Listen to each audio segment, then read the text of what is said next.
Hello student, आप सभी का स्वागत है हमारे YouTube channel Hariom 02 digital classes में। आज हम पढ़ेंगे कक्षा 8 विज्ञान पाठ 10 ध्वनि के अभ्यास प्रश्न उत्तर। तो स्टार्ट करते हैं हमारी आज की वीडियो। पहला प्रश्न हमको दे रखा है, सही उत्तर चुनिए। ध्वनि संचरित हो सकती है। 4 हमको ऑप्शन दे रखे हैं, जिनमें से सही उत्तर कौन सा होगा ये हमें चुनना है। पहला है क केवल वायु या गैसों में, ख है केवल ठोसों में, ग है केवल द्रवों में, घ है ठोस द्रव तथा गैसों में। तो ध्वनि हमारे कहाँ पर संचरित होती है, वो उसका सही उत्तर हो जाएगा घ, ठोस द्रव तथा गैस में। प्रश्न 2 है, निम्न में से किस वाक् ध्वनि की आवृत्ति न्यूनतम होने की संभावना है। तो इसमें भी 4 ऑप्शन है।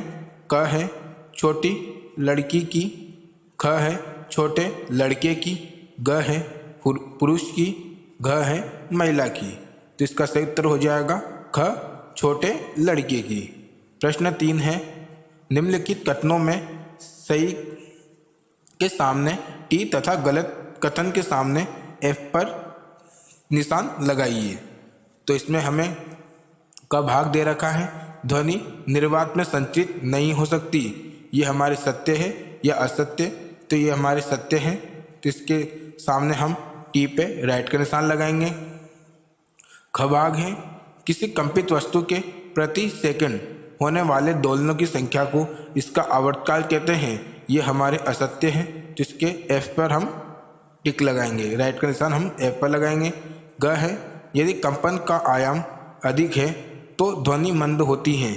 ये भी हमारे गलत है, इस पर भी हम एफ पर ही टिक लगाएंगे। ग है, मानव कानों के लिए श्रव्यता का परास 20 हर्ट्ज से 20,000 हर्ट्ज है। तो ये हमारे सत्य हैं, तो इस पर हम टी पर राइट का निशान लगाएंगे। ड है, कंपन की आवृत्ति जितनी कम होगी तारत तो उतना ही अधिक होगा। तो ये हमारे गलत है, असत्य हैं। तो हम इस पर एफ पर ऊपर टिक कर राइट का निशान लगाएंगे। च है, अवांछित या अप्रिय ध्वनि को संगीत कहते हैं। ये हमारे भी गलत है, तो इस पर भी हम ए पर ही टिक लगाएंगे। 6 है, ध्वनि प्रदूषण आंशिक श्रव्य असात्वक उत्पन्न कर सकता है। ये हमारे सत्य हैं, इस पर हम टी पर राइट का निशान या टिक लगाएंगे। प्रश्न 4 हमको जो दे रखा है वो है, उचित शब्दों द्वारा रिक्त स्थानों की पूर्ति करिए। हमको 5 रिक्त स्थान दे रखे हैं, इनमें हमें उचित शब्द भरना है। कब भाग है इसमें, किसी वस्तु द्वारा एक दोलन को पूरा करने के लिए गए समय को रिक्त स्थान कहते हैं।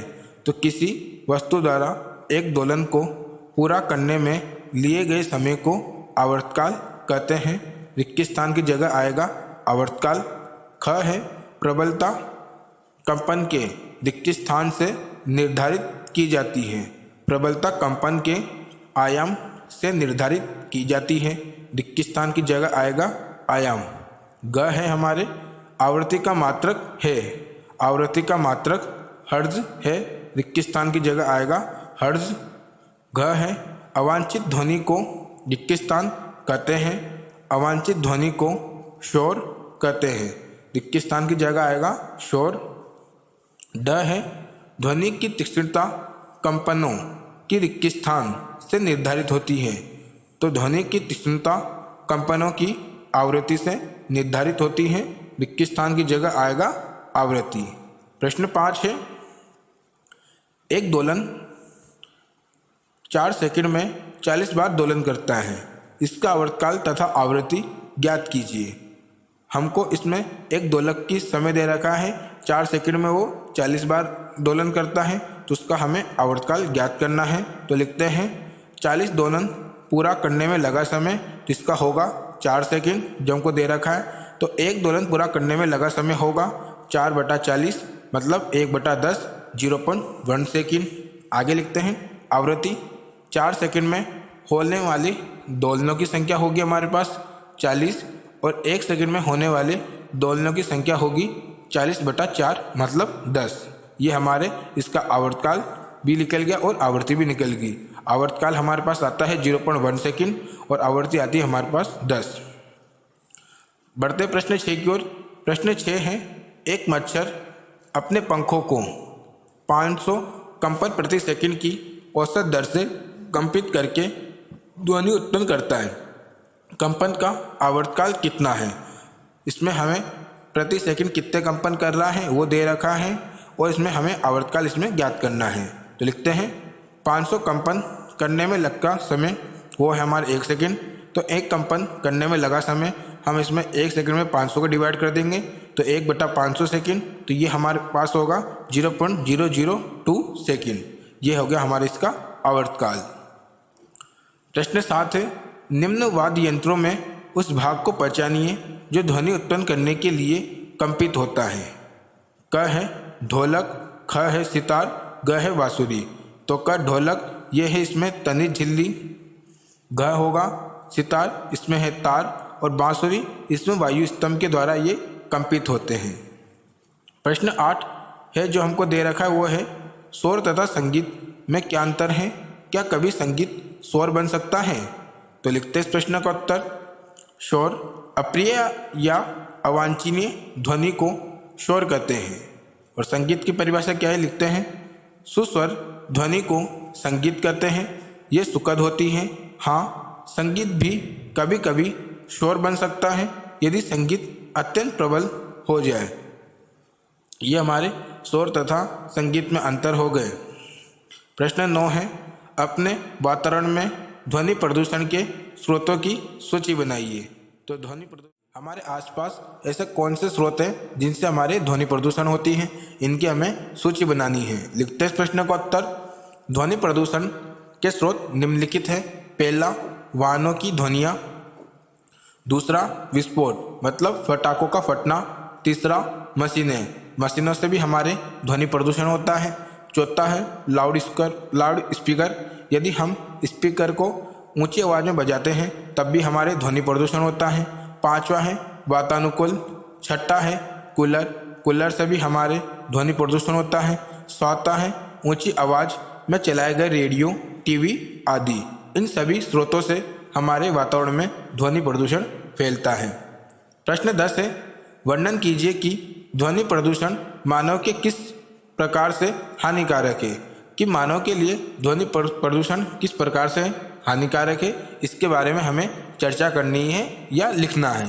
लिखते हैं, ध्वनि प्रदूषण मानव के लिए निम्न प्रकार से हानिकारक है। पहला पॉइंट है, इससे अनेक स्वास्थ्य संबंधित समस्या उत्पन्न हो सकती हैं, जैसे अनिद्रा, तनाव, चिंता, उच्च रक्तचाप आदि। दूसरा है, व्यक्ति की सुनने की क्षमता अस्थायी या स्थायी रूप से कम हो सकती है। तो ये हमारे मानव में ध्वनि प्रदूषण इस प्रकार से हानिकारक हुआ। प्रश्न 11 है, आपके माता पिता एक मकान खरीदना चाहते हैं। उन्हें एक मकान सड़क के किनारे पर तथा दूसरा मकान सड़क से 3 गली छोड़कर देने का प्रस्ताव किया गया है। आप अपने माता पिता को कौन सा मकान खरीदने का सुझाव देंगे? अपने उत्तर की व्याख्या कीजिए। एक मकान है जो हमारे सड़क के किनारे है और दूसरा मकान वो है 3 गली छोड़कर, मतलब सड़क से दूर है। तो हमको कौन सा मकान लेना चाहिए, हमें अपना उत्तर का कारण देना है। तो लिखते हैं इस प्रश्न का उत्तर। अगर हमारे माता पिता के पास 2 तरह के मकानों में से चुनाव करने का मौका है तो हम अपने माता पिता को सड़क से 3 गली छोड़कर बना मकान खरीदने का प्रस्ताव देंगे। इस मकान में ध्वनि प्रदूषण दूसरे मकान के मुकाबले काफ़ी कम होगा, क्योंकि सड़क के किनारे बने मकान में वाहनों की ध्वनियाँ आदि ज़्यादा सुनाई देगी। इससे स्वास्थ्य संबंधित तकलीफें हो सकती हैं तथा सुनने की क्षमता भी प्रभावित हो सकती है। इसके अतिरिक्त सड़क के किनारे बने मकान में वायु प्रदूषण भी काफ़ी अधिक होगा, इसलिए सड़क से 3 गली छोड़कर बना मकान ही उत्तम है। प्रश्न 12 है, मानव वाक तंत्र का चित्र बनाइए तथा इसके कार्य की अपने शब्दों में व्याख्या कीजिए। पहले हमें वाक तंत्र का चित्र बनाना है, फिर इसकी व्याख्या करनी है। तो चित्र आपकी स्क्रीन पर है, इसकी व्याख्या लिखते हैं।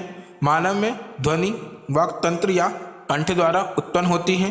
वाक यंत्र श्वसन नली के ऊपरी सिरे पर होता है। वाक यंत्र के आर पार दो वाक तंतु इस प्रकार तनित होते हैं कि उनके बीच में वायु के निकलने के लिए एक संकीर्ण झिल्ली बनी होती है। जब फेफड़े वायु को प्रबल पूर्वक झिल्ली से बाहर निकालते हैं तो वाक तंतु कंपित होते हैं, जिससे ध्वनि उत्पन्न होती है। वाक तंतु से जुड़ी मांसपेशियां तंतुओं को तना हुआ या ढीला कर सकती हैं। जब वाक तंतु तने हुए या पतले होते हैं तो वाक ध्वनि का प्रकार उस वाक ध्वनि से भिन्न होता है। जब वे ढीले और मोटे होते हैं तब भी इससे भिन्न होता है। ये हमारे वाक तंत्र जो कंठ है उसका प्रोसेस या कार्य हो गए। प्रश्न 13 है, आकाश में तड़ित तथा मेघार्जन की घटना एक समय तथा इससे समान दूरी पर घटित होती है। हमें तड़ित पहले दिखाई देती है तथा मेघ गर्जन बाद में सुनाई देती है। क्या आप इसकी व्याख्या कर सकते हैं?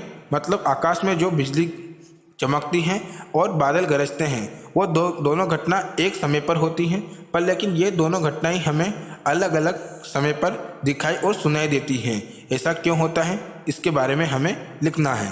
लिखते हैं, आकाश में तड़ित तथा मेघ गर्जन की घटना एक समय पर तथा इस हमसे समान दूरी पर घटित होती है। फिर भी हमें तड़ित पहले दिखाई देती है तथा मेघ गर्जन बाद में सुनाई देती है।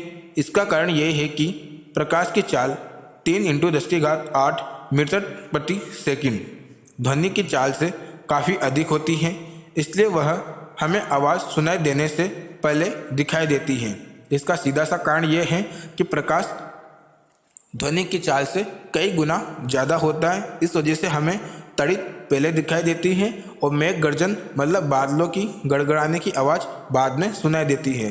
इस प्रकार हमारे पार्ट 10 ध्वनि के अभ्यास प्रश्न उत्तर खत्म होते हैं। वीडियो पसंद आए तो लाइक करें, शेयर करें, चैनल को सब्सक्राइब करें।